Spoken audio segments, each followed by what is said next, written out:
Hello and welcome to this edition of Icon. I'm Cecilia greeting you from Beijing. Hope everyone is safe and well. And today, let's continue our focus on life under the pandemic. Now, more than ever, is the time for the whole world to unite and be strong.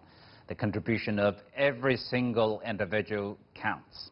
Now, this episode of Icon is a little unusual in that none of our guests is a celebrity. There is no famous artist, no famous musician or sports star. Rather, there are three ordinary people, yet they're also doing something extraordinary in the fight against COVID-19. And that is what makes them our icons.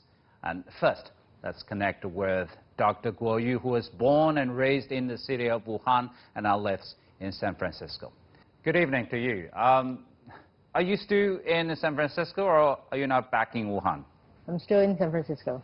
It must be devastating to hear the outbreak of the virus in your hometown at the time. Absolutely. A lot of my family and friends are still in Wuhan, and we were really concerned when the outbreak happened. So how are they doing now, your families, your friends? Most made it, and a large part of my family are now back to their normal lives. So we did lose someone in the family, so that's unfortunate, but we are glad that we are able to move on, and the rest of the family are okay now. I'm sorry to hear that.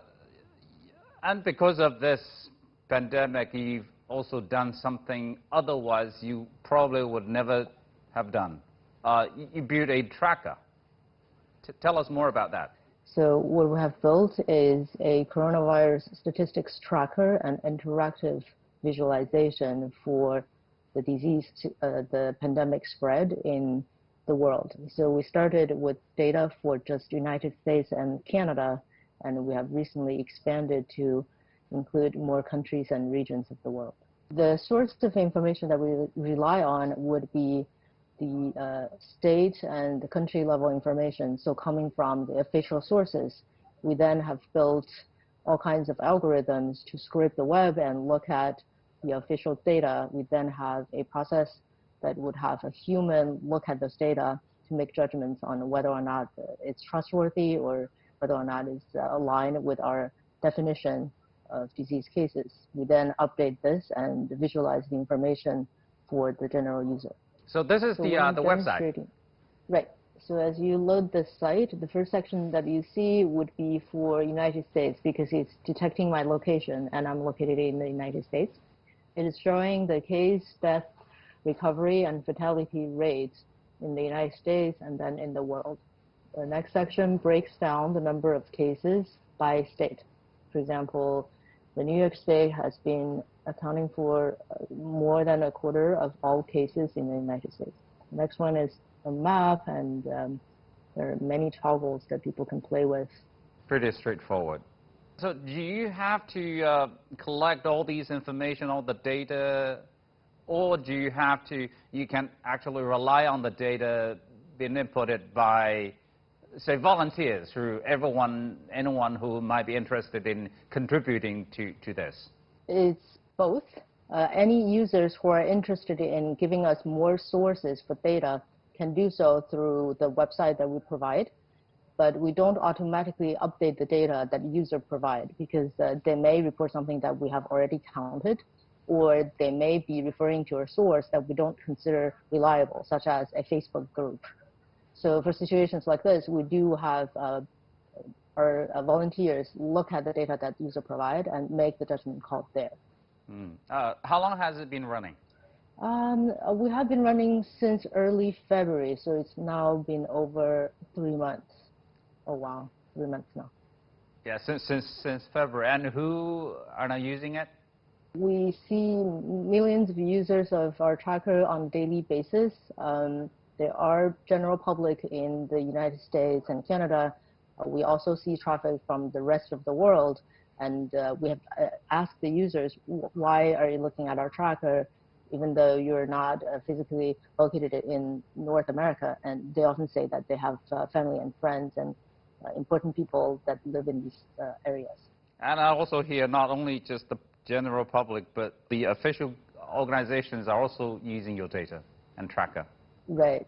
I think this is due to the fact that in the United States, there isn't a central location that collects data from various sources in a real-time basis.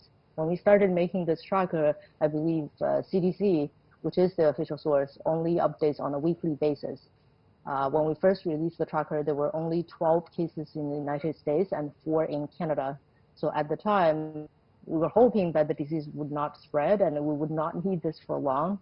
But then a few weeks later, it turns out that the outbreak started in North America. Around that time, we realized that no other source were providing information at this level. So for the United States, for example, at most, the states would be reporting on almost a daily basis, but not breaking down to the counties, or not breaking down to counties in a consistent manner. So at the time, I don't think there's another tracker in the world that provides this level of information in the frequency that we update. If I imagine that I was in that position, probably I would think, well, maybe other organizations like CDC or other people like, I don't know, specialists in doing data or graphics, maybe there would be something else happening or someone else who would do the same thing. And why did you personally decide to do it yourself? At the time, I was also looking for ways to contribute to the people fighting the disease in Wuhan. I started looking into open source projects that I personally can contribute to. I spent some time looking around and didn't find something that I could make an impact on. So then I started thinking about, okay, I could not help those in Wuhan, but is there anything I can do to help my local community? That's where I started, and then I looked around and tried to find information similar to what I see in Dinxiangyuan, and I don't see that for where I live. I figured people around me would need this information, so we just got started. Well, this pandemic is something that no one has ever experienced ever before. And many people are now saying this is indeed life-changing, especially you, someone from Wuhan, and someone who is now doing this tracker, making your own contributions. So how has it been affecting you? How has it been, say, influencing your future, your life? It definitely changed our lives in pretty profound ways. Personally, I live in San Francisco, and in the Bay Area, technology companies have asked our employees to work from home for the past maybe 8 or 9 weeks. It's been a very long time. So this also impacts a lot of the businesses. For example, I work for Uber, but the ride-hailing business obviously is impacted severely. Definitely changes how we live and work. So is the world that we're now living in a different world now after this pandemic? I think it will be permanently different. We'll get used to different ways of working, maybe working remotely, working from home, and also education, I believe, will change significantly. And are you a different person now? That depends on the definition.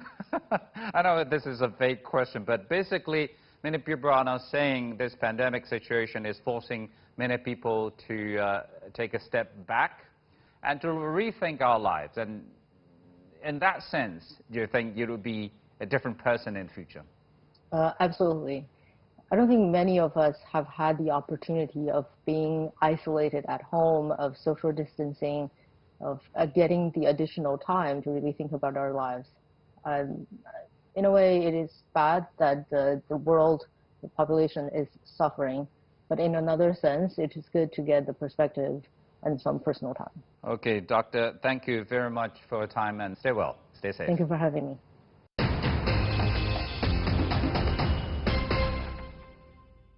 And now we're connecting with Peng, who is now in Leeds. Hello, Peng. Hi, So, Mr. G.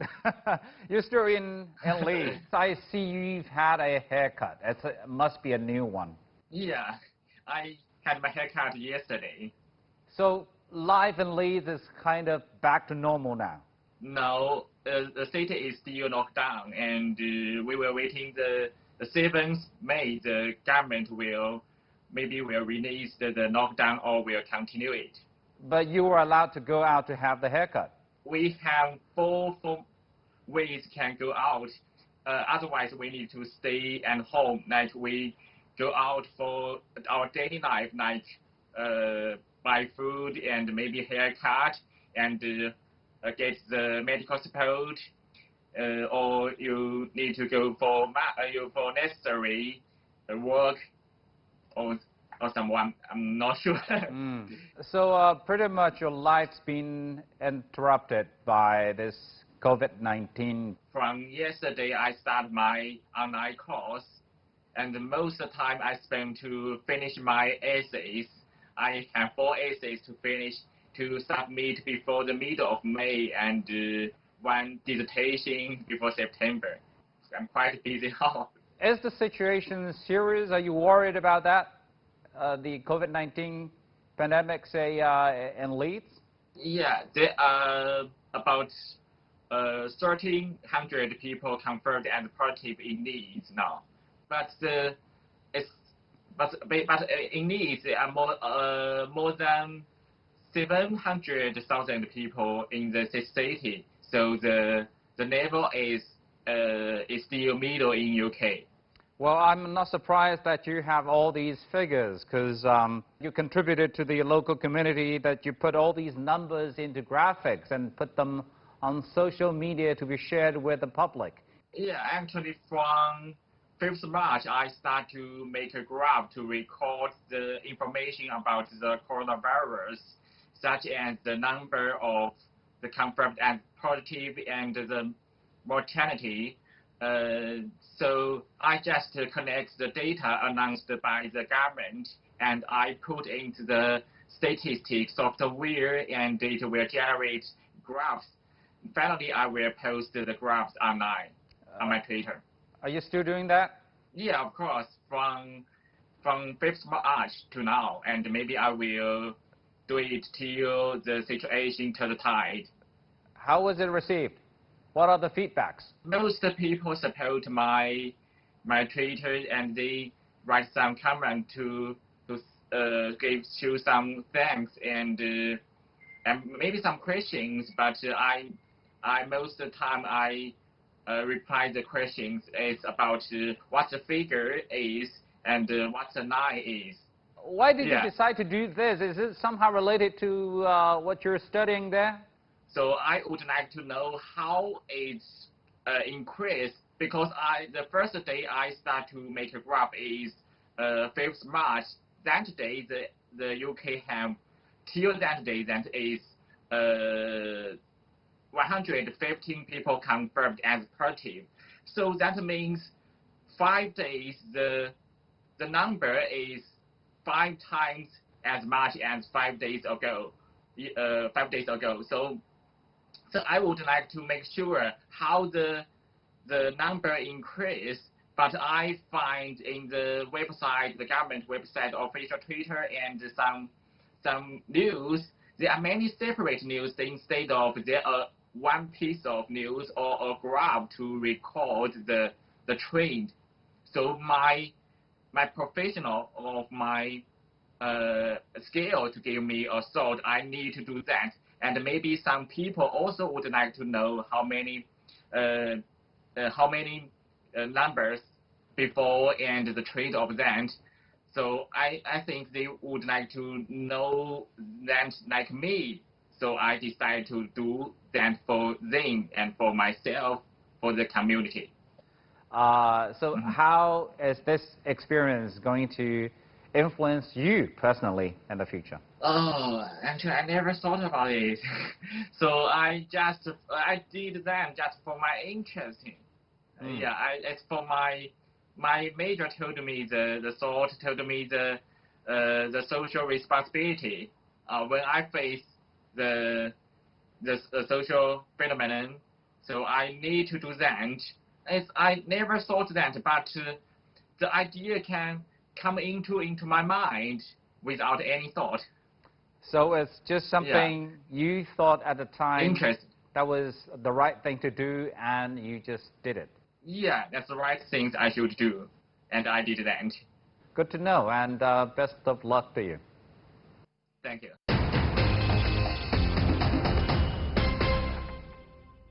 And now I'm connecting with Cecilia Zhao, who is a student at the Oxford University and now in Sanya. Hello, Cecilia. Hi, how you doing? Good to see you here. You're a student at Oxford University, but now you're in Sanya. Yes, I am. Currently, we've just started our last term, and at the moment, so we have exams coming up, and we can do them remotely, so that's why it's okay for me to be in Sanya. Right, but you're not at home with your parents. You're in a hotel. Unfortunately, I got diagnosed with coronavirus about a month and a half ago, and so over the past month, I've spent my time in hospital. And obviously, thank you to the great medical care, and I'm now safe and outside of hospital. But I'm still in quarantine for another 2 weeks in this quarantine center. And after that, I will have another 2 weeks at home for self-isolation. What happened? I came back from the UK and I was in quarantine center. And as procedure, we have 2 coronavirus tests throughout. And actually, during my 3rd day in the quarantine center, I got informed that I was tested positive. And since then, I've been in hospital for treatment. So what was it like for you at the time? So for me, my priority was that to concentrate on my finals exam, because as an Oxford student, I'm in my final year, and all my knowledge and everything I've been taught in the last 3 years are being tested in these 2 months. So currently, I've actually just had 2 tests last week. And so the priority for me when I was in quarantine center was to make sure that my finals revision were not affected. However, obviously, when I received a phone call about being tested positive, it was a major shock in terms of so many uncertainties with how I'm going to revise, what's going to happen with my exam, and more importantly, what's going to happen to my health condition. So I guess fear and anxiety would be the best word to describe how I felt when I first got told I was positive. But how did you get infected? Do you know that? No one knows, right? The virus is borderless. You don't know who's got the virus. And so you can only make guesses and estimates, but no one can know for sure, right? Did you take any, say, precautions or these protective gears or anything? Absolutely. You should have seen me on the plane. I had all these N95 face masks, 2 layers actually, and surgical gloves, hats, glasses, anything you can think of. In fact, during my whole flight for 17 hours, I didn't drink or eat just to make sure that I could stay safe. But still. I guess when I first got diagnosed, there was a lot of questions from the CDC, from the hospital, trying to understand where I've been or where I probably have contacted the virus. And so there was only a few assumptions we could make, but no one could be sure for certain. And I guess, to be really honest, my focus at the point when I actually got diagnosed was how I can get better, rather than trying to find a blame. Were you showing any symptoms at all at the time? So no, when I actually got diagnosed, I didn't have any symptoms at all. But I guess I was lucky in the sense that from my tests during different times, it showed that I actually got tested just as I got infected. And so I started to feel a bit more ill throughout my time in hospital within the first 1 and 2 weeks. And so in that sense, I was really lucky. It could be, you know? Yeah. I think health is such a holistic problem that you just can't separate the psychological from the physical. The whole process, was it difficult for you? I mean, aside from the psychological part, but physically, was it difficult? Again, as I was saying, you can't separate the physical from the psychological. In the first 2 weeks, it was really difficult because I had weeks with no sleep at all. And my body was just so fatigued that I couldn't really bring myself to do anything. But in the end, I think I had a lot of faith in myself, in my body. I had a lot of faith in the healthcare system. And so as a result, I saw myself bouncing up about maybe 2 weeks in. And I would say for me, the biggest challenge was a mental challenge because of the uncertainties and the timing with finals. But in a way that now that I'm okay, I actually feel like it's been a great journey, and a journey that makes me appreciate a lot more things in life, and a journey that makes me more reflective about what I really want in life. If not this COVID-19, where would you be and what would you be doing? I'd probably imagine myself living a life in a library, being there 24/7, because I do have my finals right now, and so the priority is still studying. And to be honest, much of it hasn't changed. I am still studying with my desk, with my books, but the geography's changed, and that's it. What exactly happened at the university, and why did you all of a sudden make the decision to come back to China?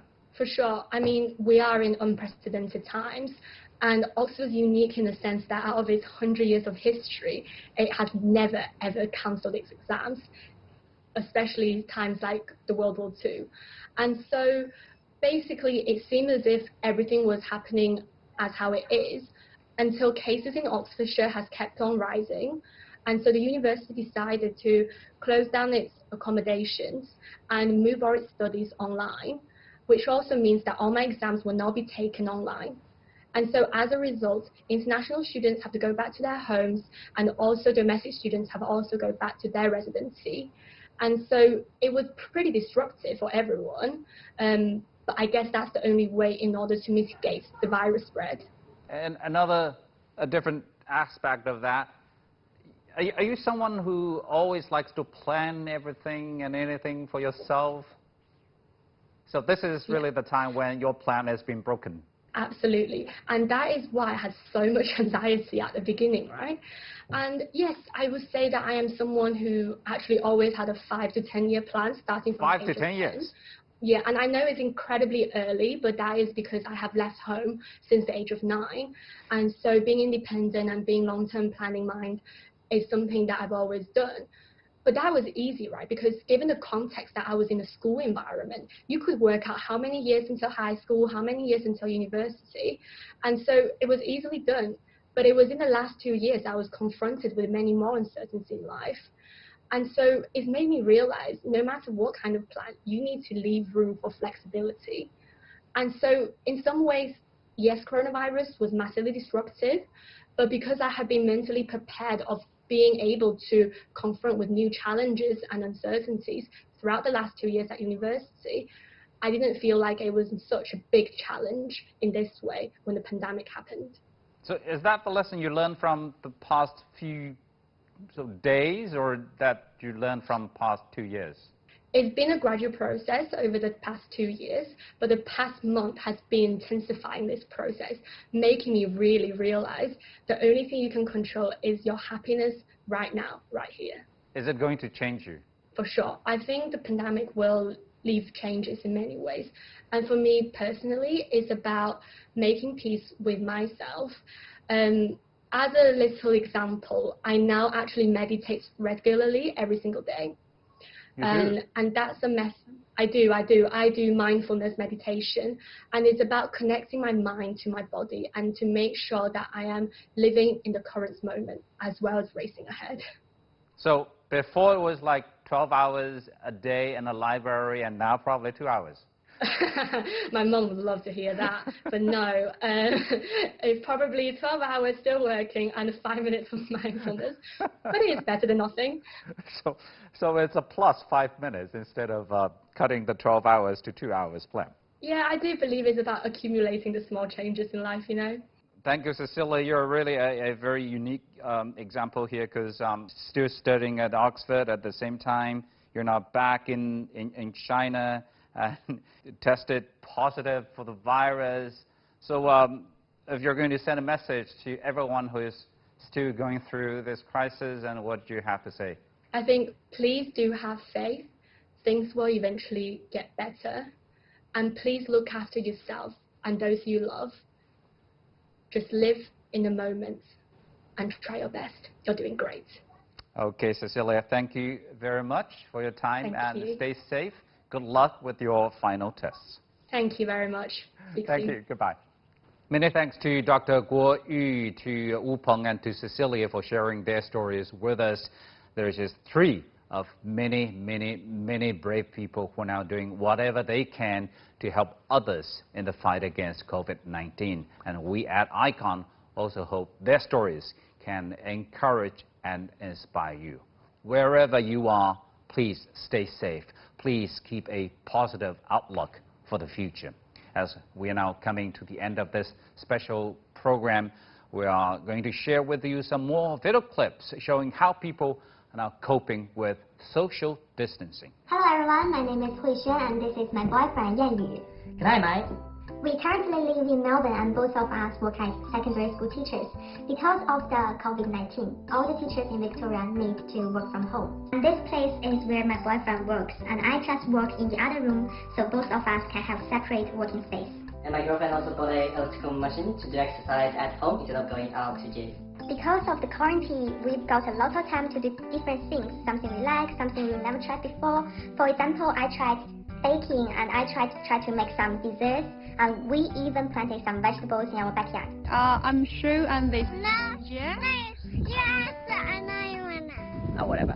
She's so addicted to the film Frozen. I hope you all well. Since the coronavirus, everything just slowing down, and we spend most time staying at home. And you know, homeschooling, which is really hard work for me. And we spend plenty of time to do the gardening. Yes, yeah, carrots. And this is parsnip. That's a chive. Hello everyone, this is Sean from Bangkok, Thailand. And this has been the second month since we started to work from home. Most people, the daily life has changed a lot. For example, you know, no restaurants, no gym, no shopping, and no haircut. As you can see, my hair is so long now. And no out with friends, no alcohol. You know, this can be a disaster for some guys. For myself, actually, the daily life has not changed a lot.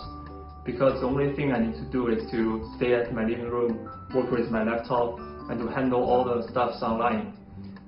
Before I was living a 2-point one-line life, which is my home to office and then back home. And currently, I'm also living a 2-point one-line life. But the difference is that the 2 points has been my living room and the lobby downstairs, because I need to pick the delivery food from the lobby downstairs. Hi guys, I'm Peng, a student from University of Leeds. I'm in UK right now. Today I'm gonna show you my daily life in this special time.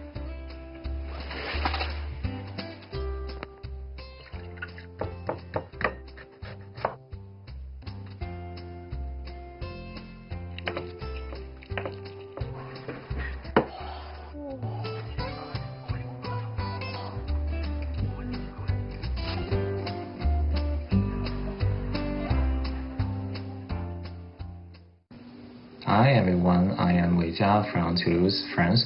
I am now a PhD student and my research interest is animal collective behavior. I have been staying at home for about 7 weeks since the lockdown, and I buy the most of my daily needs from the online store.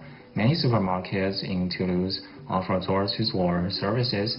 You can make an appointment and the orders will be delivered to your home. At the early stage of the lockdown, it is not easy to make an appointment due to the strong demand. When the lockdown begins, I was worried about the condition in Toulouse, but the support from my families and the embassy gave me strength to get through the difficulties. Hi everyone, I'm in Los Angeles, Koreatown, and this is the street near my home. Right now it's around like 3 p.m. Usually before the coronavirus at 3 p.m. all the street parking over there will be like empty. And right now, seems like everybody stays at home, so there are a lot of cars parked here. Hi everyone, I'm Owen from Boston, and I'm currently a PhD student in physics and computer science. I've been working from home for 2 months since early March. My personal research has not been severely affected, as in most time I only need a laptop for some computation. I'm also part of the 1.3 acres COVID-19 tracker team, so a portion of my life has been devoted to data processing and data collection. We're currently in a Hong Kong supermarket to get some food and supplies for next week. We need some vegetables, but not too much. They can easily get spoiled. And you can clearly see everyone is wearing masks right now, including local people, which makes me feel safe, as you know, like everyone is being cautious and they know how to protect each other. I want to tell my parents that I'm doing okay here and can take care of myself, and to everyone around the world, stay safe and we'll get through this together.